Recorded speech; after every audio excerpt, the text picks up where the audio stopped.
It wasn't a whisper exactly, more like a warning disguised as curiosity. I didn't know what to say. The air between us felt like a glass surface, thin and dangerous to touch.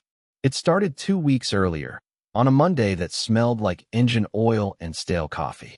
I worked at the small repair shop off Oak Street, the kind of place that still had a bell on the door and a waiting area with magazines from 2018. She walked in asking about a rattling noise under the hood of a dark blue Volvo, and I remember thinking her voice sounded like it had learned how to stay calm through years of practice. She wasn't what I expected, no forced smiles, no small talk. She looked at me like someone who'd already decided not to be impressed by anything. Mid-40s, maybe a little older. Hair tied loosely, a thin gold ring she kept twisting when she talked. I asked a few questions about the car, but she gave short answers, each one clipped, like she was trying not to say more than she had to. When I told her it might take an hour, she nodded and walked to the corner of the shop, away from the noise. She didn't sit, just stood there, watching the light move across the floor, arms folded, lost somewhere else. I pretended to focus on the car, but my eyes kept flicking back toward her. There was something in the way she stood, like she'd been holding herself together for so long that even stillness looked like effort. After half an hour, I brought her a cup of coffee. It wasn't much, just the instant kind we kept for customers. She looked surprised, then smiled, the kind of smile that doesn't reach the eyes right away. "Thank you," she said softly. I shrugged. "It's not great coffee. It's hot," she said, "and that's enough." It should have been a forgettable moment, but it wasn't. The sound of her voice lingered longer than it should have. When she left that day, she said she'd come back tomorrow to pick up the car. I told her it'd be ready by noon. It was ready by 10, but I didn't call. I wanted her to come back. She did, with her sister. The woman was louder, younger, carried herself like someone used to filling silence. While I explained what I'd fixed, she kept glancing between me and her sister, that knowing smirk people get when they think they've spotted something unspoken. When I handed over the keys, the older woman thanked me again. Her fingers brushed mine, light, but enough to send a small current through the air. She didn't pull away fast, just paused. And in that second, everything around us, the hum of the radio, the clank of tools, went quiet. Then her sister leaned closer to me, her voice almost playful. "She can't hear us, can she?" I didn't answer. I didn't know if she meant it as a joke or a test.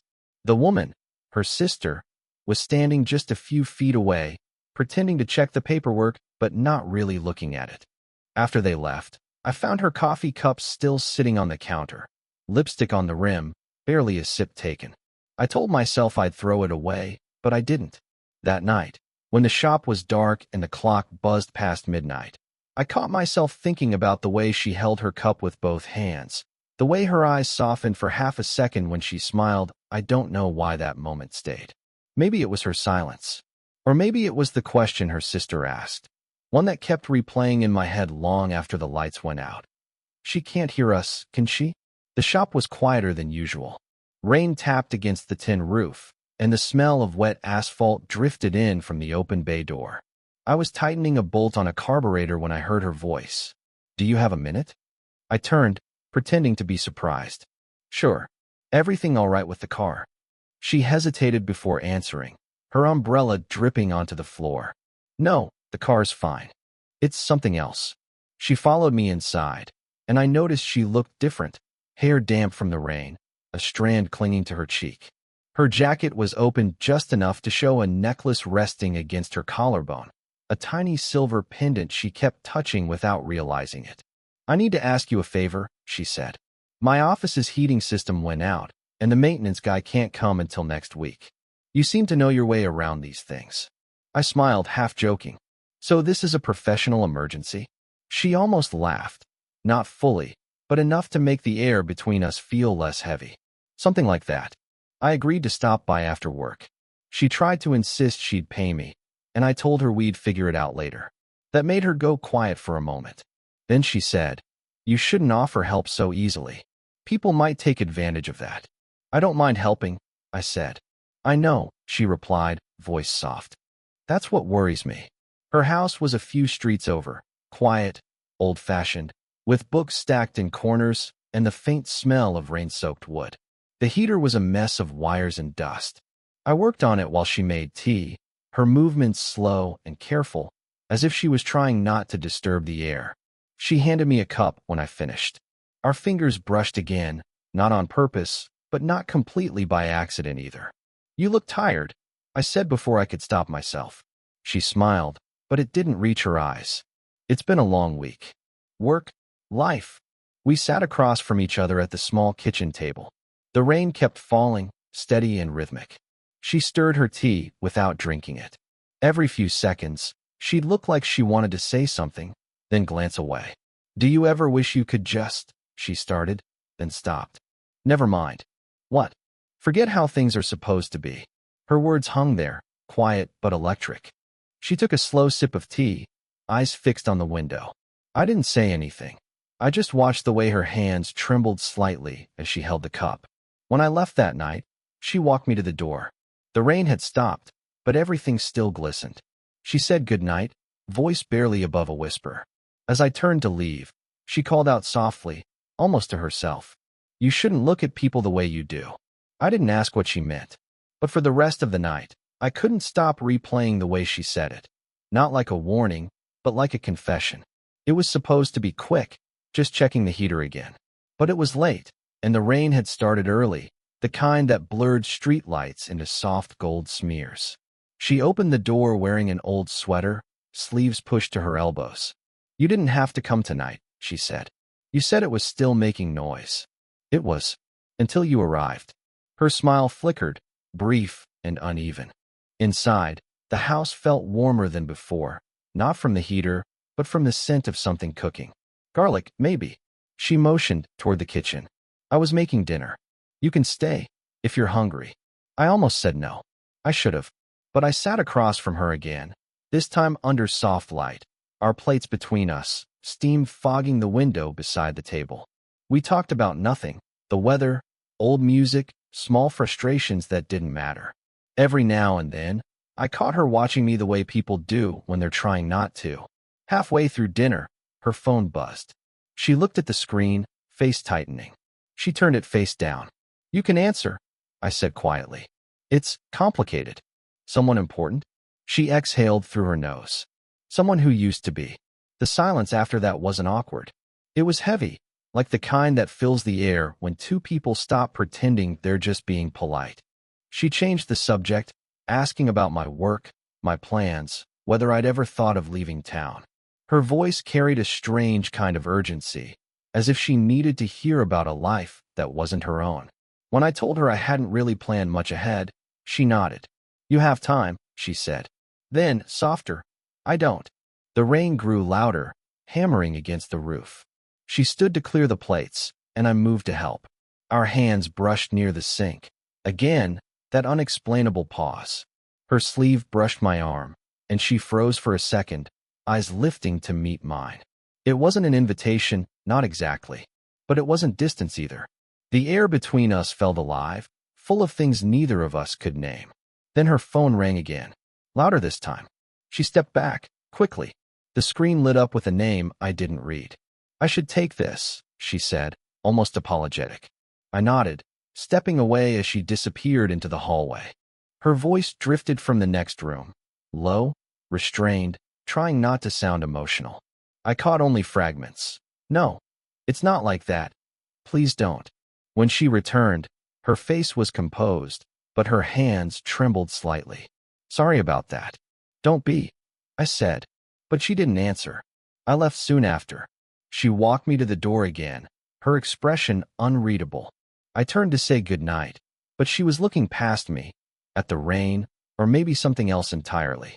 Before I stepped off the porch, she spoke, barely audible over the downpour. "If I asked you to stay," she said, "would you?" I didn't move, didn't answer, because we both knew.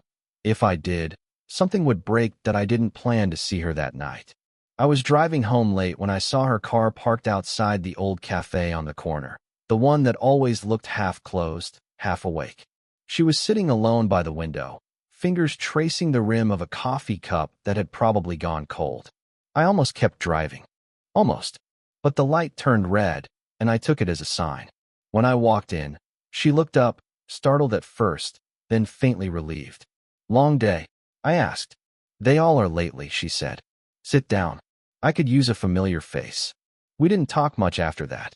The cafe was nearly empty, just the sound of an espresso machine and rain ticking against the glass. The silence wasn't peaceful anymore. It was too aware of itself, like both of us were waiting for the other to break it. "Finally," she said, "I shouldn't keep seeing you like this." The words hit harder than I expected. I nodded slowly, not trusting myself to speak. "I mean," she continued, eyes on her cup, "this whatever it is. It's starting to feel like something I can't explain." "Then don't," I said. "You don't owe anyone an explanation." She gave a short, broken laugh. "That's the problem. I owe myself one." Her voice cracked at the end of the sentence. Barely, but enough. I watched her fingers tremble slightly as she reached for the cup again, then stopped halfway. She looked up at me, her expression somewhere between apology and exhaustion. "I thought I could control this," she said. "I thought I was just lonely, or bored, or—" She cut herself off, biting the inside of her cheek. I leaned back, my throat tightening. "You think I don't feel the same confusion?" She shook her head. "No, you don't. You're still at the beginning of everything. You can walk away from this and be fine." I wanted to argue, but the words wouldn't come. The air felt thick, heavy with all the things we hadn't said. Finally, she leaned forward, elbows on the table. "What are we doing?" she whispered. "Because it doesn't feel like friendship anymore." Her eyes were wet, but she didn't cry. "Neither did I," I said quietly.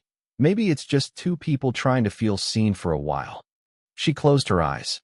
"That sounds worse, somehow." We sat there, letting the silence stretch until it hurt.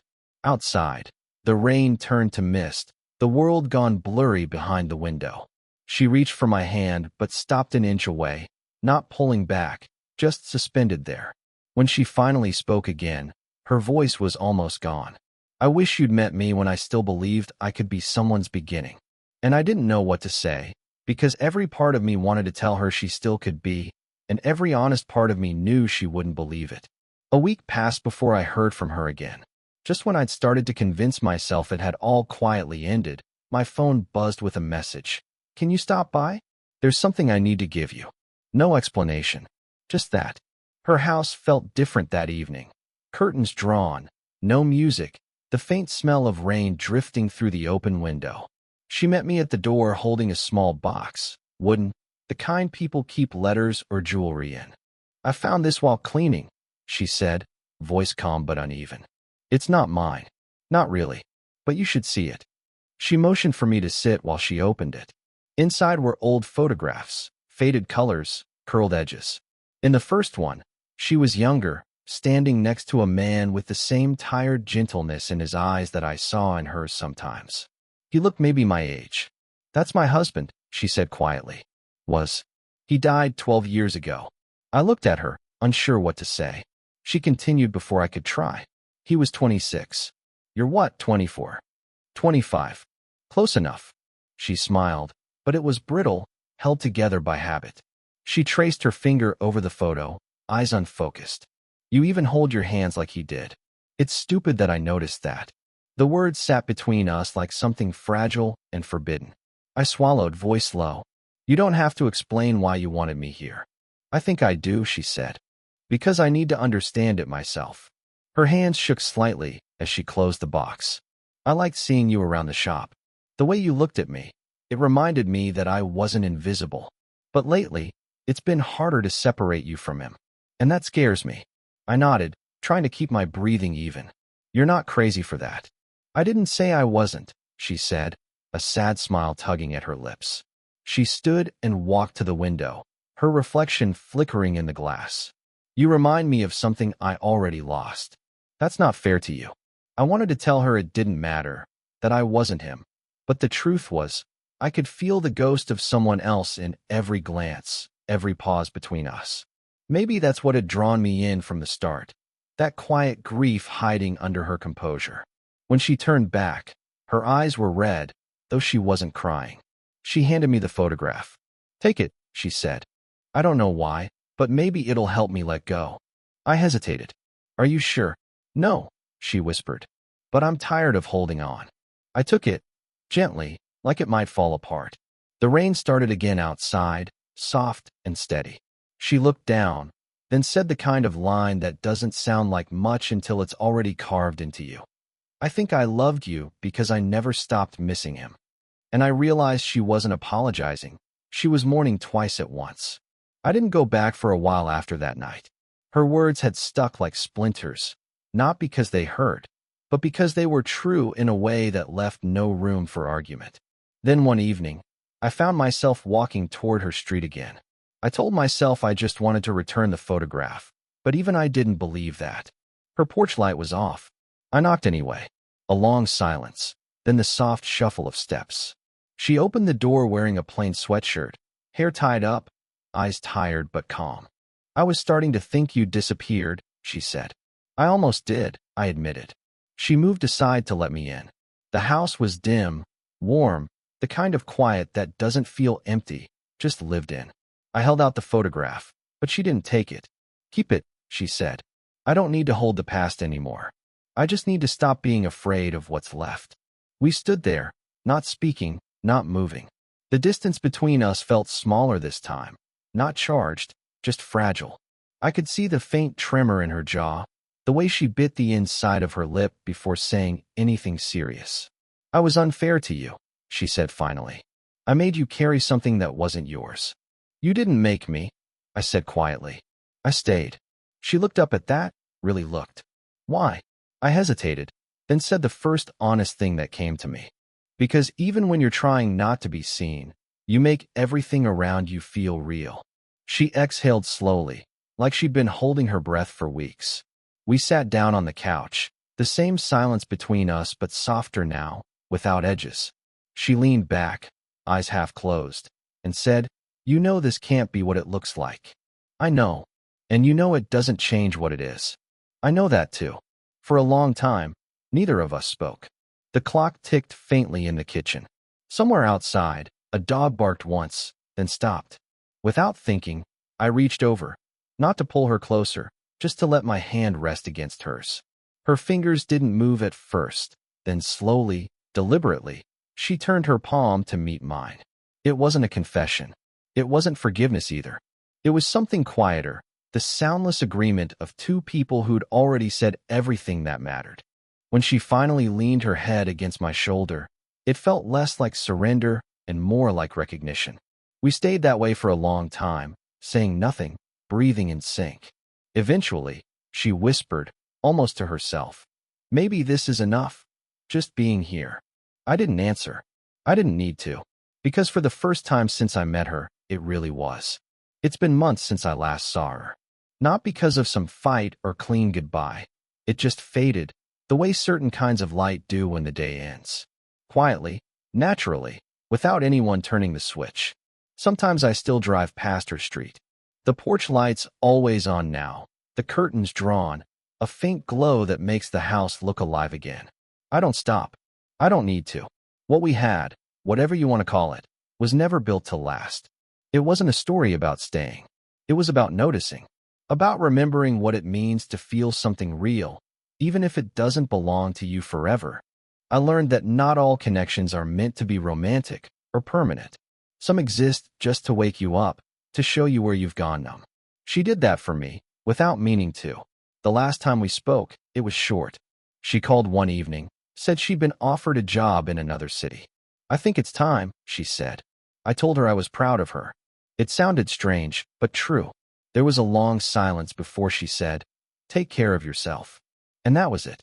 No promises, no what-ifs. Just two people standing at the edge of something they'd already crossed. Now, when I think of her, I don't feel that ache anymore. Just a kind of warmth, quiet, steady. I still have the photograph. It's tucked in a drawer, not as a keepsake, but as proof that something small and impossible happened between us, and that it mattered. She taught me that love doesn't always announce itself with fireworks.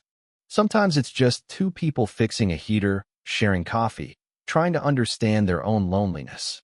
Sometimes love isn't a beginning. It's a moment that teaches you how to begin again. And maybe that's enough. Because when I look back now, I don't see regret. I see the stillness of that last night, her hand in mine, her head on my shoulder, the kind of silence that doesn't need to be filled. That's what stays. That's what changes you. If I ever see her again, I don't think we'll need to talk about what happened. We'll just nod, maybe smile, and both know that it was real, even if it was brief. And maybe that's what love really is. Not about forever, but about the few moments when you finally feel like yourself in someone else's presence. If this story made you feel something, let me know in the comments. Would you want more stories like this?